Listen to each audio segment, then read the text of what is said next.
Hello guys! Welcome back to my channel.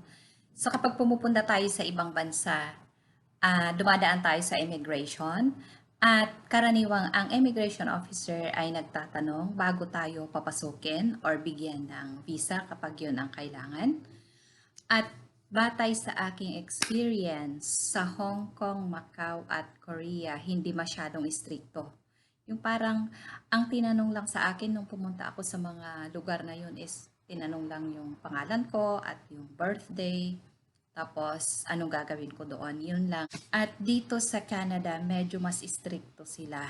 Nung dumating ako nung 2014, medyo natagalan ako sa immigration dahil marami silang verify, medyo maraming tinanong bago ako igawan ng work permit at papasukin. So ngayon ay pag-uusapan natin ano-ano yung mga karaniwang tanong or interview questions sa immigration ng Canada bago papasukin, whether you are a student, immigrant, temporary foreign worker, or visitor. Ang tatalakayin ko ngayon ay base sa aking sariling karanasan ng aking mga kaibigan, ng aking pamilya, at batay na rin sa aking mga napanood na series sa reality show na Canada or Border Security, Canada's Frontline. Ang programang ito ay naalis na yata kaso meron pang mga series na ipinapakita sa channel na kung hindi ako nagkakamali, it's National Geographic Channel, CBSA, kung saan ipinapakita yung araw-araw na ginagawa sa customs dito sa Canada. So, normally, ang itatanong is personal information gaya ng pangalan mo, birthday mo, so kung married ka ba o hindi. And then, most important, number 2, yan, what is your purpose in coming here to Canada? Yun ang tanong sa akin. So, dapat alam mo ang purpose mo. Bibisita ka ba, magtatrabaho, or uh, immigrant ka, or mag-aaral. So, dapat sagutin mo yon. At kapag ikaw ay worker, tinanong ako, do you know your employers? So, sinabi ko yung employers ko, tinanong nila yung address, at kinuha yung telephone number. So, after that, ginawa yung work permit ko, saka lang ako nakapasok. Isa ring maaring itanong ay kung nakapunta ka na dati dito sa Canada. So kung hindi mo first time na papasok, dapat alam mo kung kailan ka pumasok at kailan ka huling umalis. Sa part naman ng estudyante, dapat alam mo kung saang school ka papasok, alam mo yung course na kukunin mo, or alam mo yung pag-aaralan mo at kung saan ka titira. Dapat tandaan na itatanong yan kahit may student visa ka, maaari ka pa rin hindi papasukin kapag nagkamali ka sa iyong sagot. Meron akong napanood sa show na isang estudyante na nanggaling sa Mexico. Ang tanong sa kanya is kung ano yung kanyang gagawin. So sabi niya magko-co-op daw or internship. Ngayon parang nakita nila na hindi raw magkatugma yung course niya sa kanyang kukuning internship dito. So yun, hindi siya pinayagang pumasok. Maaari ring tanungin kung sino ang susuporta sa'yo. So dapat alam mo yan kung ikaw ang susuporta mismo sa sarili mo at or may tutulong sa'yo. At isa pa, kapag tinanong ka kung ilang oras na maaari kang magtrabaho dito sa Canada, dapat tandaan mo na 20 hours per week lang ang allowed sa international student. At para naman sa mga tourist, hindi masyadong mabusisi kapag yung mga visitors ay mga parents or close relatives ng mga nandito na. Pero kapag medyo yung mga malakas pa, yung mga nasa working age, nakikita ko na medyo stricto sila.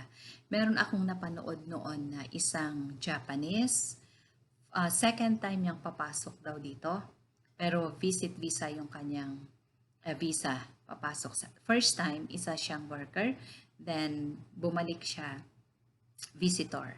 So tinanong siya kung saan siya titira, sinabi niya na isa-isang kakilala. So, tinanong din, ano ang arrangement? Magbabayad ba siya kung saan siya titira sa kanyang kakilala or what? At ang sagot niya, hindi raw siya magbabayad, pero tuturuan niya ng martial arts daw yung kanyang kakilala. So, ayun, nahuli siya na ang ginawa is tiningnan yung kanyang phone, ano yung mga conversations nila ng kanyang kakilala. At doon nakita na talagang pagdating niya dito, magtuturo siya, kaya hindi siya pinapasok. Dapat tandaan na kapag tourist, hindi maaaring mag-work dito sa Canada. At para naman sa mga sponsored family members, sa mga anak ko, ang tanong daw is, syempre yung pangalan nila, and then tinanong sila kung they have plans to study here. And then, are you going to make friends here? Are you going to make trouble? Yun daw yung mga sagot sa kanila. Mga simpleng tanong lang. Parang tinitingnan lang nila siguro kung kayang magsalita ng bata. At sa aking asawa naman, ang tanong daw is, do you have any other dependents left in the Philippines? Yun ang tanong. And then, have you been involved in any trouble before? Yun ang isang tanong. At are you going to look for work here? Noong second at third time kong pumasok as worker, ang tinanong sa akin is if may work permit ako, valid work permit. So, ipinakita ko. And then, tinanong ako kung when was the last time na umalis ako dito sa Canada and when was the first time na pumasok ako. Yon, at tinanong din kung babalik ba ako sa aking employer. Ngayon naman ay titingnan natin yung mga pwedeng dalhin at hindi pwedeng dalhin dito sa Canada. Of course, hindi ko mako-cover lahat, pero base sa aking karanasan, sasabihin ko yung mga nakita kong pwede at hindi pwede.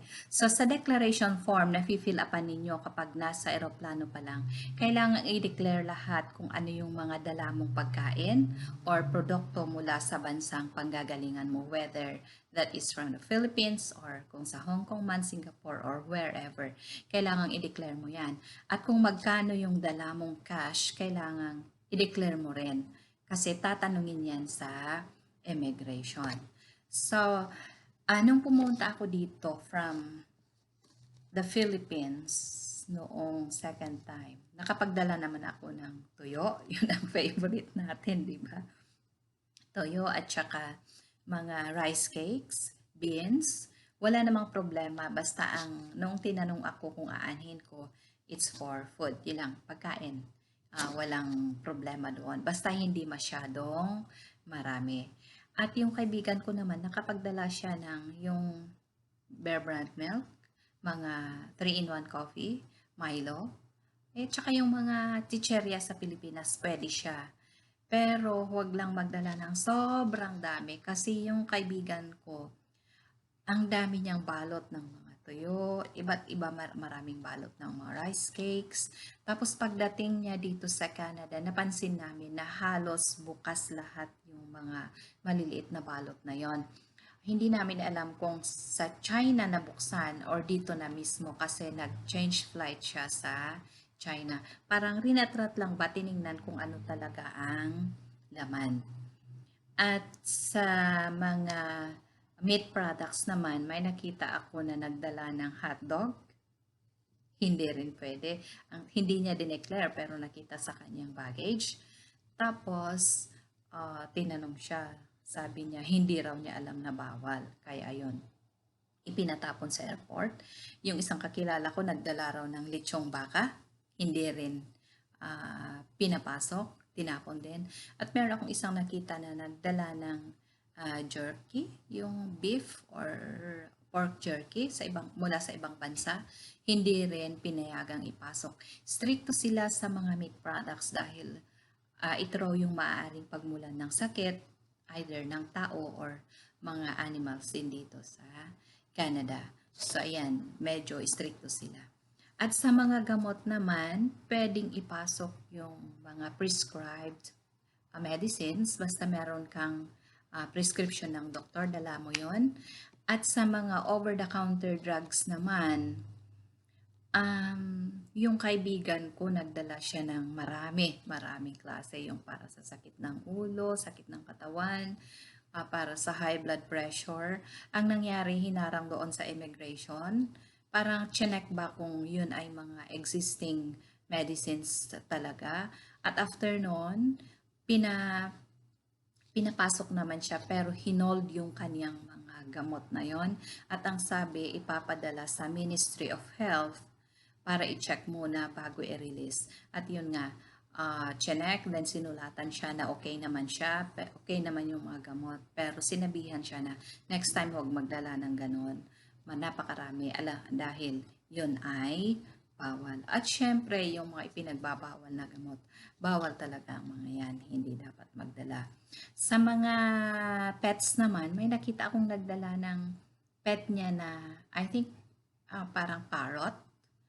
Sa pinapasok naman, pinayagan, pero ang dami, may mga hininging papel sa kanya na siguro safe or may injection yung kanyang pet or whatsoever. Pera naman, i-declare mo yan kahit magkano dahil kapag lampas yata ng 10K, 10,000 Canadian dollars is magta-tax na yon. So meron din akong nakita sa program na ang i-declare niya ay yung Canadian dollars lang. Pero nung i-check, ang dami niyang mga Chinese bills. Ang total nun, mahigit na 10,000 Canadian dollars. So sabi nila, kahit hindi Canadian dollar, kung pera yon kahit anong currency, dapat idagdag, converted na yun sa Canadian dollars para malaman kung dapat magbayad ng tax or hindi. So ang rason naman ng passenger, hindi niya alam na ganun daw. So it's a lesson for everyone na mga nakapanood sa series na yon, na kahit ibang currency dapat i-declare. So ayun mga kaibigan, sana makatulong kasi kapag pumupunta tayo sa ibang bansa, hindi natin alam kung ano yung pwedeng dalhin. Kung sa bagay, kahit naman basta hindi masyadong delikado, pwede mong dalhin. At kapag hindi pwedeng papasukin, yun, itatapon na lang sa airport. Pero mahirap yung madidelay ka ba ng dahil lang sa mga yon. So, ang pinakamahalaga is i-declare sa declaration form kung ano man ang iyong dala. At kapag question ka, dapat alam mo kung ano yung laman ng iyong luggage. Maraming salamat ulit at see you sa aking susunod na videos.